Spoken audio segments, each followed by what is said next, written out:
Fraser here. Introduce yourselves. Hi, I'm Catherine. Hi, I'm Ashley. Okay. This is day two, and we're covering a bit of a test pilot with the podcast. This is getting live broadcast on our Facebook group, but today's discussion is about budgeting now and financial planning for festivals. Now, before I start, I want to thank the team here who basically have. Yeah, I was just looking for that. Okay, technical. What happened there? Ash? Keep us. What happened?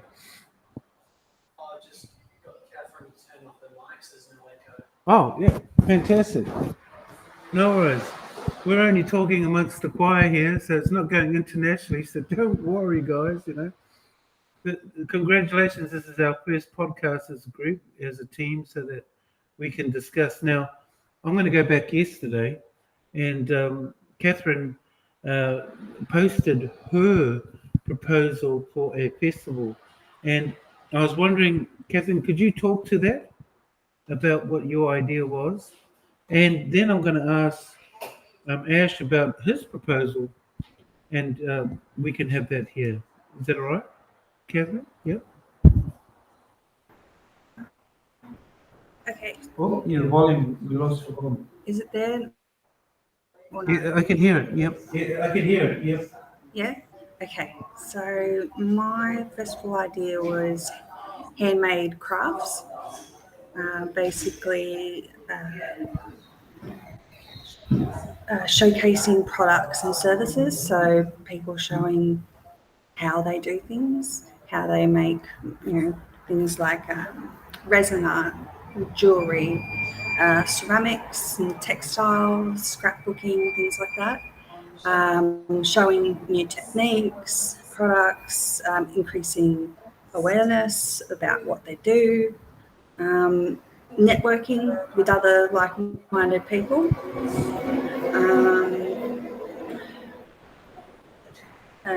attracting new customers, new for their products. So stalls would also have things for sale, like tools to use in specific crafts or storage or other equipment like adhesives and embellishments or resin or things to do to make jewelry. And also there would be stalls that would be for specific companies, like for instance Stamping Up and Creative Memories, Spotlight, Lincraft, Kaisercraft, those sorts of actual physical businesses would also be like showcasing their products and demonstrating techniques and such. And so I've made a reply to the post that we have a variety of arts, crafts, and handmade markets. And I was wondering if you could speak to that, if you've been familiar with any of the ones that I suggested. I haven't been to any of them, but as a local connoisseur of the area, have you been to any of these Redcliffe markets, the ones that I listed, Old Petrie Town markets? Um,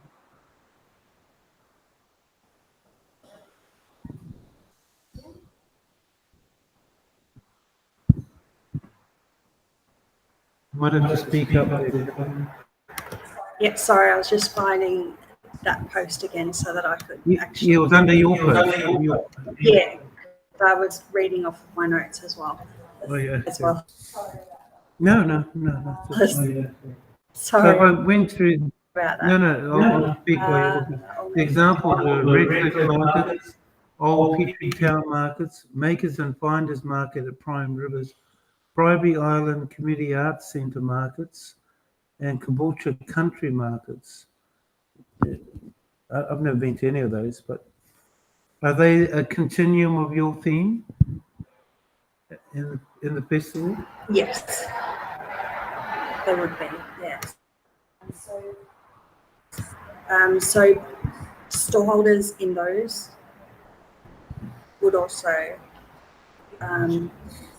be invited to be stallholders at this event. So like soap makers and things that are at Redcliffe, I know that there's, caricatures, those sorts of crafting situations.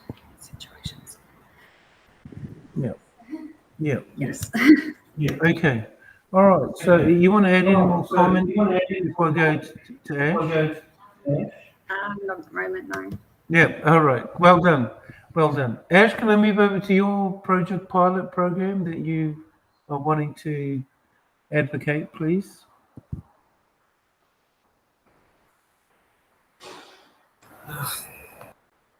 Yeah, we can hear you pretty good.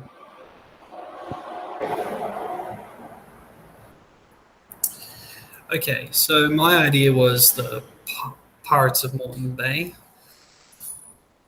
My idea for the theme was more so because we've actually got a bit of pirate history in the Moreton Bay region, and I thought it was a good fit.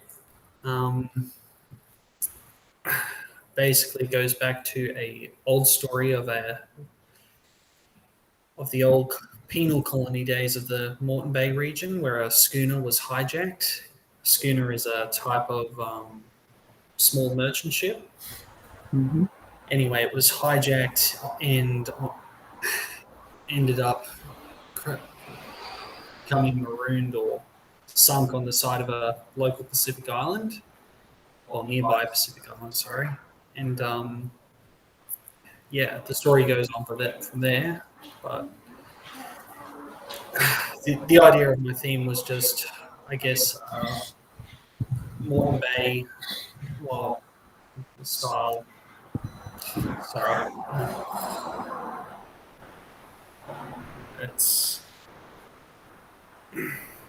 I'm having a little bit of issues with mine, sorry. You have what? I'm having issues explaining my point. Oh, yeah, no problem. That's no problem. So we went over in some summary about holding this event as such. And this is our first podcast as such. So there's no problem. It's more of a test. We're talking to the choir. We're the only ones who are going to see this. So don't worry, mate. It's all good. But you can imagine when we do run these particular podcasts, I'm going to introduce some guests that directly. And if they happen to be on a day that you're not here, Catherine, I'll send you the invitation. You know what I mean? So it's your choice if you want to tune in and listen to the guest speaker. If there's anybody who you think that you come across would be a future guest speaker to help us understand festivals, then let me know. Because we've got a forum here that we can invite them. Does that sound good, guys? Yep. Yeah, so this is one way we can include some value towards a concept that we've come across and we think that this person could contribute. So any final comments before we finish up here? All good? All good. All right, okay. That is from yesterday, but I'll just conclude with the last thing, which is the budgeting. So below in my video about today, I've given a lot of examples of festivals that have been budgeted by Queensland government, festivals that have fallen over because of lack of various reasons, and festivals that are basically increased in stature every year. So I cited some examples. And what I wanted you to do for this week, basically, was to come up with a budget of how much your festival would cost and what would be involved in that. It doesn't have to be exact. All we wanted to achieve is just get you a starting point. And I covered some points in there because what you need to keep, Catherine covered it with stalls, venue costs, arranging costs, stall holders, renting the places, getting public liability insurance, which is usually covered by the venue. There might be a lot of detail here, but just to get your mind thinking about that, because eventually 6 months down the track, all of these things are all going to come to play. So it's just for you to open the door, to walk in and just consider how much would this cost. And besides the stall holders, then there's the event entertainers, there's the stage costs, if we are going to hire a stage, besides the venue. And so there's all these additional costs. So whatever list you provide down below in the post, just remember that that's not a final list. That's this week's attempt to itemize what you think would be the cost of your festival as such. All right. So there's no final. It's just for you to itemize. You might do a Google search and write things down. You might consider, what are the costs involved, in creating a festival. And I just wanted to add some more to that. There are a lot of factors: the duration, the location, the types of activities. So the production costs, which might be relevant to Ash. This includes staging, sound or equipment, marketing, promotions, the cost to promote the festival, and I'll add all these details. The operational costs, this includes equipment, security, first aid services if needed, staffing. You'll need to pay staff or contractors to help them plan and run the festival. Permits and insurance, depending on the location and nature of the festival. Food and beverages, if you're providing food and beverages, you won't. Decor and theming, and a contingent fund. But I'll have all these notes to help you below the podcast here. So has this been helpful to you? All right. Okay. I just wanted to stay on the video as long as possible to see if there's any other pictures. Just to improve our first one, I think what I'll do is I'll close both slide doors so we don't get that noise coming in, and I'll get rid of the snowfall. So that's better. I don't know why that came. Sorry, guys. Guys are getting dizzy going, oh my gosh. All right, guys. Thank you very much. We'll log off. And it was a great attempt. Thank you. Bye-bye. Say bye-bye, everyone. So, we will